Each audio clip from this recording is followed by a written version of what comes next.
Divorcee inspector স্ত্রীর ওপর ভারী পড়ল তার গরিব স্বামী। সত্যিটা জেনে পুরো গ্রাম হতবাক হয়ে গেল। বন্ধুরা, এটি উত্তরপ্রদেশের বস্তি জেলার একটি সত্যি ঘটনা। সেখানে ভৈরবপুর নামের একটি ছোট্ট গ্রাম আছে। এই গ্রামেই থাকত সুরেশ কুমার। সুরেশ একটি ছোট কৃষক পরিবারের ছেলে ছিল। ছোটবেলাতেই তার বাবার মৃত্যু হয়েছিল। বাড়িতে শুধু অসুস্থ মা শান্তিদেবী আর সুরেশই ছিল তার একমাত্র অবলম্বন। 1 বিঘা জমি ছিল, যা দিয়ে সারা বছরের পেটও ঠিকমতো চলত না। বাকি সময় সে মজুরির কাজ করত, কখনো খেতে, আবার কখনো শহরের নির্মাণস্থলে। সারা দিন ঘাম ঝরানোর পর সন্ধ্যায় যখন বাড়ি ফিরত, সবার আগে মায়ের পা টিপে দিত। তার চেহারায় ক্লান্তি থাকলেও কোনো অভিযোগ ছিল না। অন্যদিকে বস্তি জেলারই অন্য একটি গ্রাম সোনবর্ষায় থাকত নীলিমা চৌহান। গরিব ঘরের মেয়ে, কিন্তু পড়াশোনায় খুব মেধাবী।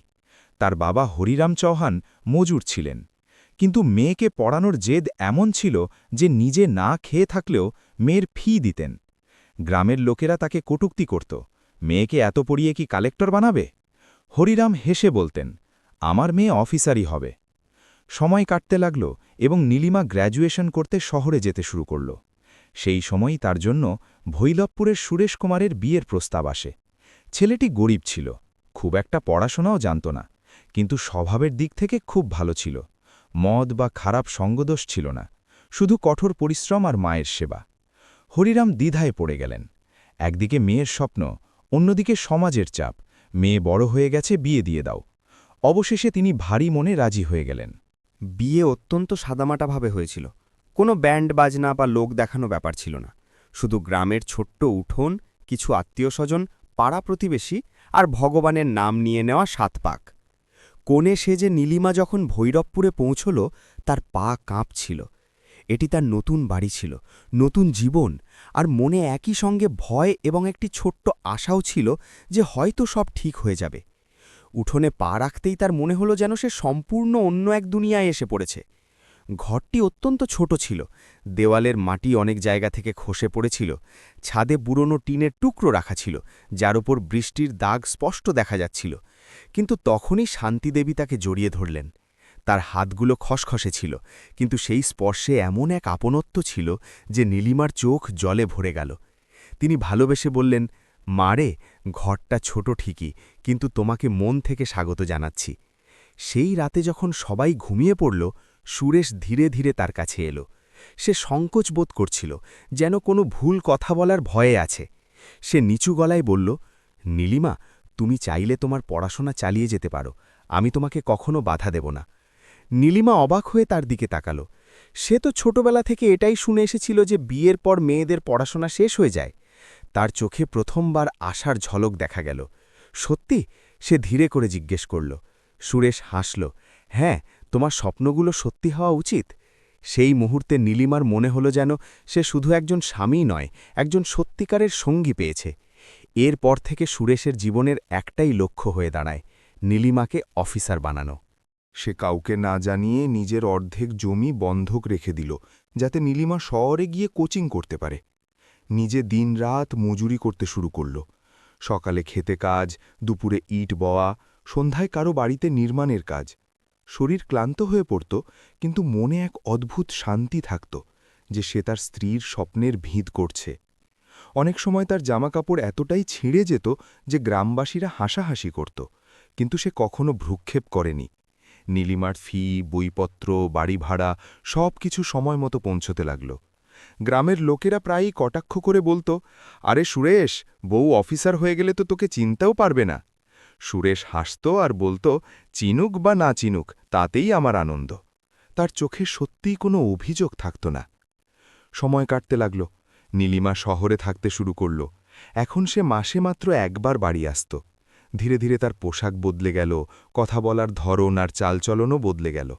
শহরের দ্রুতগতির জীবন তার ভেতরে এমন কিছু তৈরি করেছিল, যার ফলে গ্রামের সাদামাটা জীবন তার কাছে সেকেলে মনে হতে শুরু করল। একবার যখন সে হঠাৎ বাড়ি এলো, তখন দেখতে পেল সুরেশ ক্ষেত থেকে ফিরছে।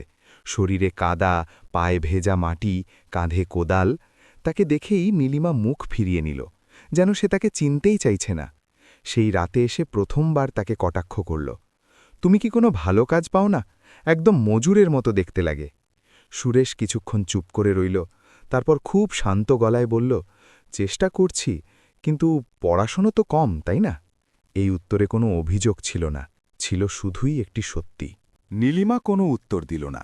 সেই দিন থেকেই দুজনের মধ্যে এক অদৃশ্য দূরত্ব তৈরি হয়ে গেল। এখন সে বাড়ি এসেও খুব কম কথা বলত। ফোনেও কথাবার্তা ছোট এবং আনুষ্ঠানিক হয়ে গেল। শান্তিদেবী সব বুঝতেন, কিন্তু ছেলের মুখের দিকে তাকিয়ে চুপ থাকতেন। কয়েক বছর পর সেই দিনটি এলো যার অপেক্ষায় পুরো গ্রাম ছিল। নীলিমা পুলিশে নির্বাচিত হয়ে গেল, সেটাও আবার সরাসরি ইন্সপেক্টর পদে। পুরো গ্রামে মিষ্টি বিলি করা হলো, লোকেরা অভিনন্দন জানাতে এলো। শান্তিদেবী খুশিতে কেঁদে ফেললেন, আমার বৌমা অফিসার হয়ে গেছে। সুরেশ মন্দিরে গেল, প্রসাদ চড়াল, আর ভগবানকে শুধু এটুকুই বলল, এবার ওকে সব সুখ দিও।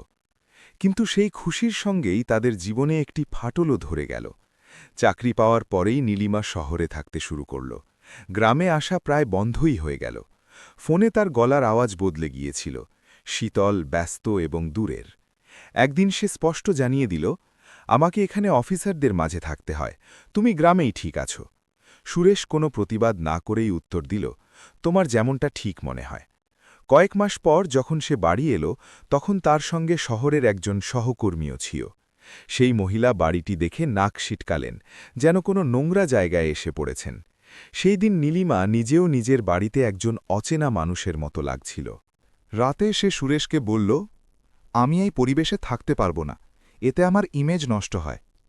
সুরেশ ধীরে করে জিজ্ঞেস করল, তাহলে আমি কি করব? নীলিমা চোখ সরিয়ে নিয়ে বলল, হয়তো আমাদের আলাদা হয়ে যাওয়া উচিত। এই কথা শোনার সঙ্গে সঙ্গেই সুরেশের ভেতরে যেন কিছু ভেঙে চুরমার হয়ে গেল। কিন্তু সে তাকে আটকাল না, ঝগড়াও করল না, কোনো প্রশ্নও করল না, শুধু চুপচাপ বসে রইল, যেন তার গলার আওয়াজ হারিয়ে গেছে। কয়েক মাস পর ডিভোর্সের কাগজপত্র চলে এলো। গ্রামে খবরটা আগুনের মতো ছড়িয়ে পড়ল। অফিসার স্ত্রী গরিব স্বামীকে ছেড়ে দিয়েছে।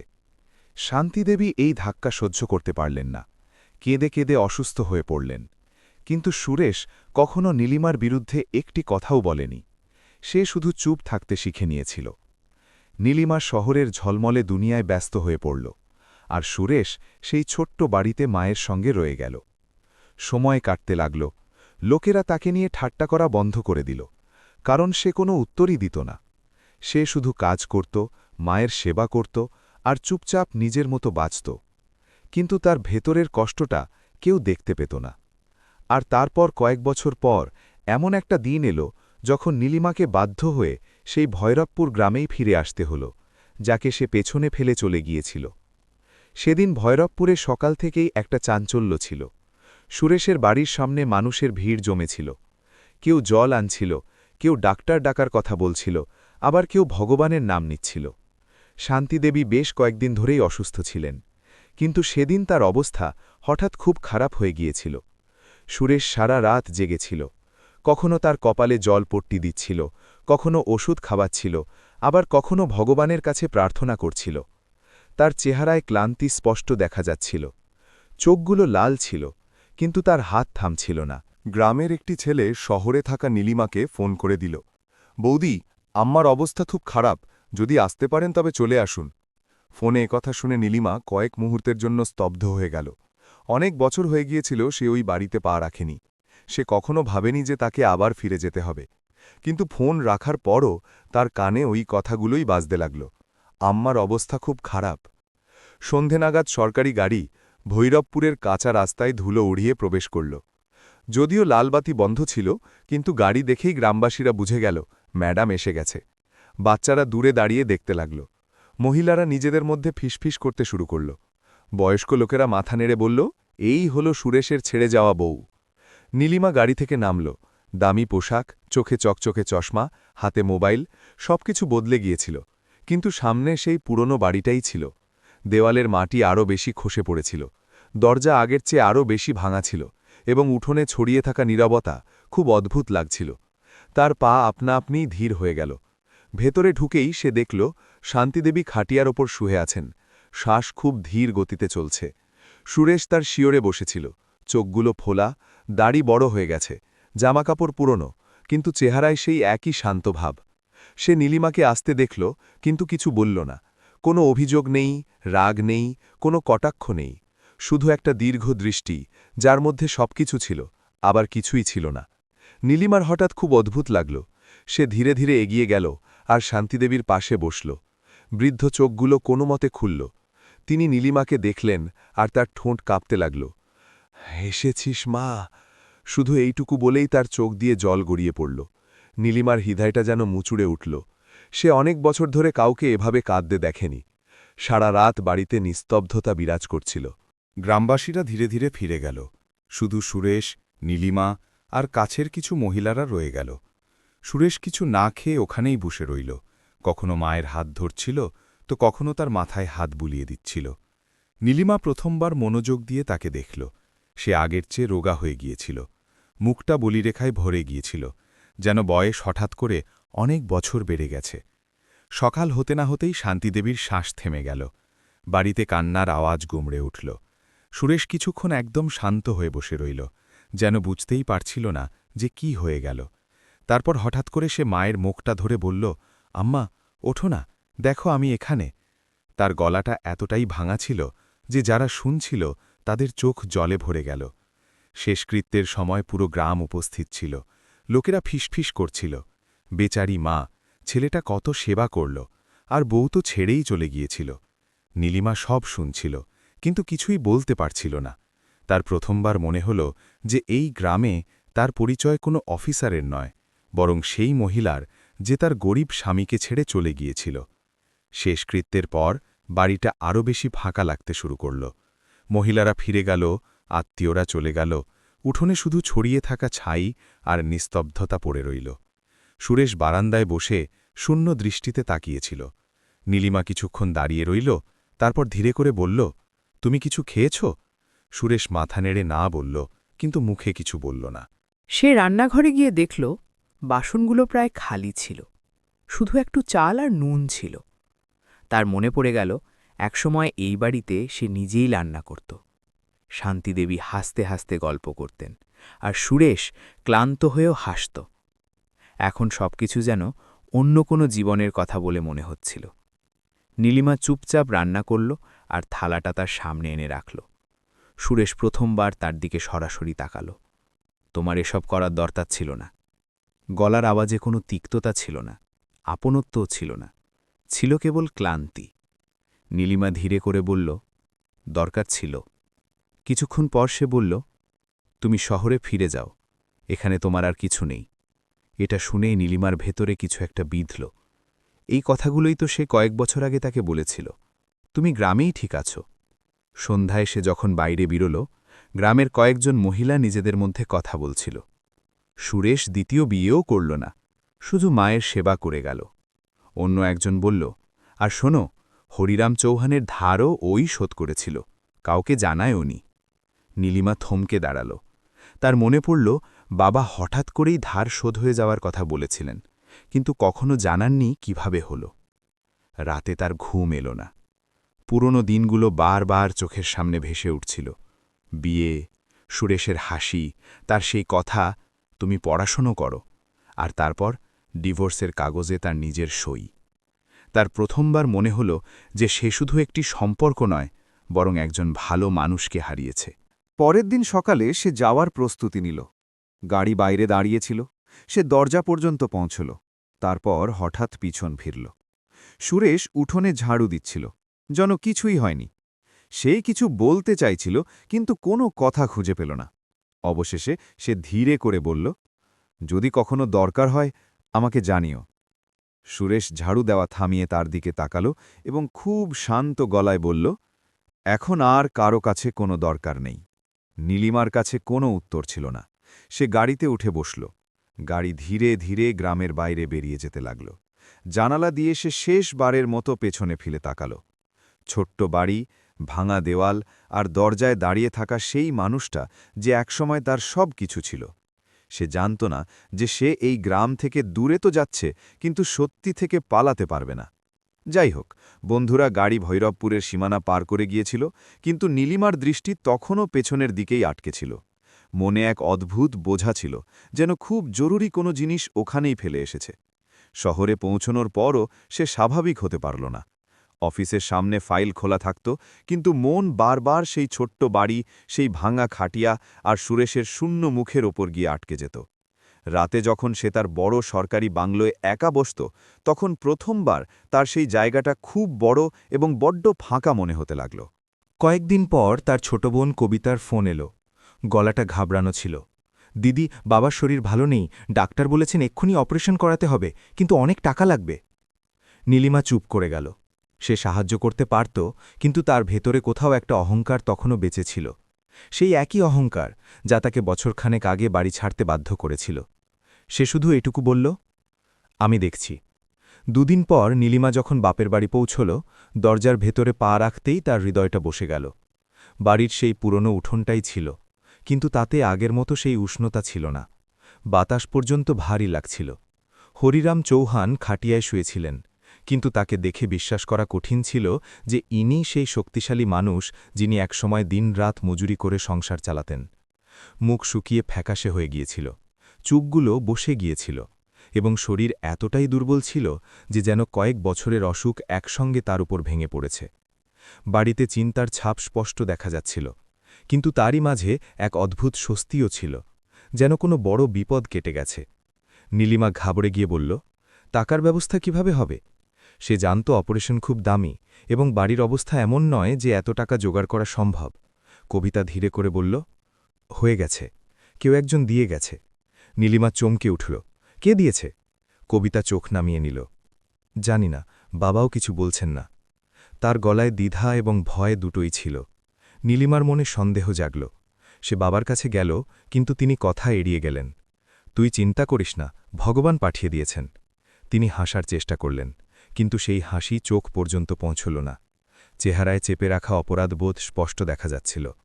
নীলিমা অনেকবার জিজ্ঞেস করতে চাইল, কিন্তু তার অবস্থা দেখে চুপ করে গেল। অপারেশন সফল হল। বাড়িতে সবাই স্বস্তির শ্বাস ফেলল। কয়েকদিন পর হরিরাম সুস্থ হয়ে ফিরে এলে পরিবেশ ধীরে ধীরে স্বাভাবিক হতে শুরু করল। কিন্তু নীলিমার মনে একটা প্রশ্ন আটকে রইল, টাকা কোথা থেকে এলো? এক রাতে যখন সবাই ঘুমিয়ে পড়েছিল, হরিরাম তাকে কাছে ডাকলেন। ঘরে হালকা হলুদ আলো আর বাইরে নিস্তব্ধতা ছিল। তিনি অনেকক্ষণ চুপ করে রইলেন, তারপর ভারী গলায় বললেন, মারে, তোর সত্যিটা জানা উচিত। টাকাটা সুরেশ দিয়েছিল। নীলিমা যেন শুনেও শুনতে পেল না। তার শ্বাস আটকে গেল।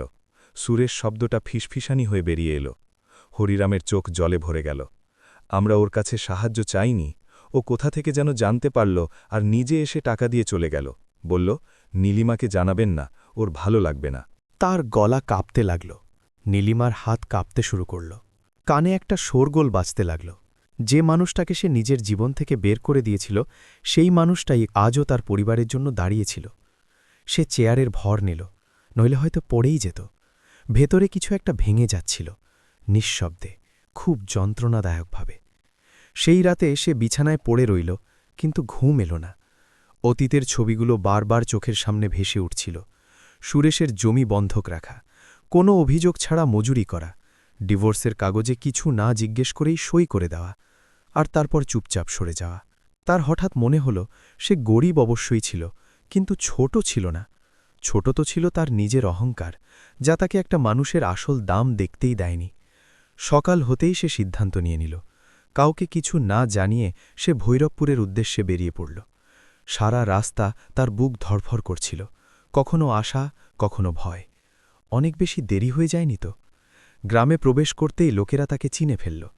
কেউ চুপচাপ দেখতে লাগল, কেউ ফিসফিস করতে শুরু করল। কিন্তু এবার সে কারো দিকে তাকাল না। তার হাঁটার মধ্যে কোনো দম্ভ ছিল না, ছিল শুধুই এক অস্থিরতা। সে সোজা সুরেশের বাড়িতে পৌঁছাল। দরজা খোলা ছিল। ভেতরে সেই পুরনো উঠোন, সেই দেওয়াল, সেই একই নিস্তব্ধতা, যেন সময় থমকে আছে। সুরেশ বাইরে বসে পুরনো যন্ত্রপাতি ঠিক করছিল। আঙুলগুলো ধীরে ধীরে চলছিল, যেন তার কোনো তাড়া নেই। সে ওপরের দিকে তাকাল। এক মুহূর্তের জন্য চোখ চকচক করে উঠল। তারপর মুখটা আবার শান্ত হয়ে গেল, ঠিক ততটাই শান্ত যতটা ডিভোর্সের দিন ছিল। নীলিমা তার সামনে গিয়ে দাঁড়াল। প্রথমবার সে বুঝতে পারছিল না যে কি বলবে। অবশেষে সে ধীরে করে জিজ্ঞেস করল, তুমি আমার বাপের বাড়িতে গিয়েছিলে? সুরেশ মাথা নিচু করে শুধু হ্যাঁ বলল। তারপর আবার নীরবতা। কয়েক সেকেন্ড পর সে সাহস সঞ্চয় করে বলল, টাকাটা তুমি দিয়েছিলে? সুরেশ কাজ থামিয়ে দিল। এক মুহূর্ত চুপ করে থেকে সাধারণ গলায় বলল, দরকার ছিল তাই দিয়েছি। যেন এটা কোনো বিশেষ ব্যাপারই নয়। নীলিমার চোখ জলে ভরে গেল। আমার থেকে কেন লুকালে? তার গলা কাঁপছিল। সুরেশ হালকা হাসল, যার মধ্যে কষ্টও ছিল আর দূরত্বও ছিল। তুমিই তো বলেছিলে আমাদের মধ্যে আর কোনো সম্পর্ক নেই, তাই জানানোর অধিকারটাও আর থাকেনি। এগুলো সেই কথাগুলোই ছিল যা সে কোনো এক সময় রাগের মাথায় বলেছিল, আর আজ সেগুলোই তাকে আহত করছিল। তার কাছে কোনো উত্তর ছিল না। সে ধীরে ধীরে মাটিতে বসে পড়ল, যেন শরীর থেকে সব জোর ফুরিয়ে গেছে। দুজনের মাঝে এক দীর্ঘ নীরবতা ছড়িয়ে পড়ল। শুধু বাতাসের সরসর আওয়াজ শোনা যাচ্ছিল। অবশেষে সে ভেঙে পড়ল, কান্না আর আটকে রাখতে পারল না। আমি অনেক বড় ভুল করেছি, আমাকে মাফ করে দাও সুরেশ। সুরেশ তার দিকে তাকাল। চোখে না ছিল রাগ, না ছিল ঘৃণা, শুধু গভীর এক ক্লান্তি। মাফ কিসের জন্য? তুমি তো সেটাই করেছ যেটা তোমার ঠিক বলে মনে হয়েছে। গলার আওয়াজে অভিযোগ ছিল না, কিন্তু আপনত্বও ছিল না। সেই দূরত্ব অনেক গভীর ছিল। নীলিমা ডুকরে কাঁদতে কাঁদতে বলল, আমি ফিরে আসতে চাই, যদি তুমি। তার কথা অসম্পূর্ণই রয়ে গেল। সুরেশ ধীরে করে মাথা নাড়ল। এখন আর কিছু ফেরানো যাবে না নীলিমা। সম্পর্ক কাগজ দিয়ে নয়, ভরসা দিয়ে চলে, আর সেটা অনেক আগেই ভেঙে গেছে। এই কথা শুনতেই তার মনে হল যেন পায়ের তলা মাটি সরে গেছে। সে জানত এই মানুষটাই একসময় তার প্রত্যেকটা ইচ্ছাকে নিজের খুশি বলে মনে করত, কিন্তু আজ প্রথমবার সে স্পষ্ট অস্বীকার করল। আর এই অস্বীকারটাই সবচেয়ে ভারী ছিল, কারণ এর মধ্যে কোনো রাগ ছিল না, ছিল শুধুই সত্য। গ্রামে ধীরে ধীরে লোকেরা জেনে গেল যে নীলিমা ফিরে এসেছে এবং সুরেশের কাছে ক্ষমা চাইছে। লোকেরা নিজেদের মধ্যে বলতে শুরু করল, দেখলে তো, গরিব মানুষটাই বড় প্রমাণিত হল, অফিসার হয়েও কিছু করতে পারল না। কেউ বলল, সুরেশ তো আজ পর্যন্ত ওর নামটুকুও খারাপ করেনি। সন্ধ্যায় নীলিমা ফিরে যাবার জন্য রওনা হল। এবার তার পা আগের চেয়েও বেশি ভারী মনে হচ্ছিল। সে দরজায় দাঁড়াল, পেছনে ফিরে বলল, তুমি সত্যিই অনেক বড় মাপের একজন মানুষ, আর আমি অনেক ছোট প্রমাণিত হলাম। সুরেশ কিছু বলল না, শুধু আকাশের দিকে তাকিয়ে রইল। গাড়ি চলতে শুরু করল। গ্রামের বাইরে বেরোতেই নীলিমার চোখের জল আর বাধা মানছিল না। সে প্রথমবার বুঝতে পারল ক্ষমতা পদ থেকে নয়, মানবতা থেকে আসে, আর যে গরিব মানুষটাকে সে দুর্বল ভেবেছিল সেই আজ তার সম্পূর্ণ অহংকারের ওপর ভারী হয়ে দাঁড়াল। ভৈরবপুরের লোকেরা আজও সেই দিনটির কথা মনে করে, যেদিন একজন ডিভোর্সি ইন্সপেক্টর স্ত্রী তার গরিব স্বামীর সামনে মাথা নিচু করে দাঁড়িয়েছিল, আর পুরো গ্রাম হতবাক হয়ে গিয়েছিল। বন্ধুরা, এই গল্প থেকে আমরা এটাই শিক্ষা পাই যে মানুষের আসল উচ্চতা তার পদ বা টাকা দিয়ে নয়, বরং তার ব্যবহার এবং হৃদয় দিয়ে নির্ধারিত হয়। যে মানুষটি আপনার লড়াইয়ের সময়ে আপনার পাশে দাঁড়িয়েছিল, সফলতা পাওয়ার পর তাকে ভুলে যাওয়া জীবনের সবচেয়ে বড় ভুল। কিন্তু আপনারা যদি নীলিমার জায়গায় হতেন, তাহলে কি সফলতা পাওয়ার পর নিজের গরিব অথচ সত্যিকারের সঙ্গীকে ছেড়ে দিতেন, নাকি তার ত্যাগকে সম্মান জানিয়ে তার পাশেই দাঁড়াতেন? আর আপনারা যদি সুরেশের জায়গায় হতেন, তাহলে কি এত বছর পরও তাকে ক্ষমা করতে পারতেন, নাকি পারতেন না? নিজেদের সত্যি মতামত কমেন্ট করে অবশ্যই জানাবেন। আর আপনাদের যদি এমন সত্যি এবং হৃদয়স্পর্শী গল্প ভালো লাগে, তাহলে ভিডিওটিতে লাইক করবেন, স্টোরি বাই এসকে চ্যানেলটিকে সাবস্ক্রাইব করবেন, আর বেল আইকনটি অবশ্যই প্রেস করবেন, যাতে পরের গল্পটা আপনাদের মিস না হয়ে যায়। দেখা হবে পরের গল্পে। ততক্ষণ পর্যন্ত নিজেদের খেয়াল রাখবেন।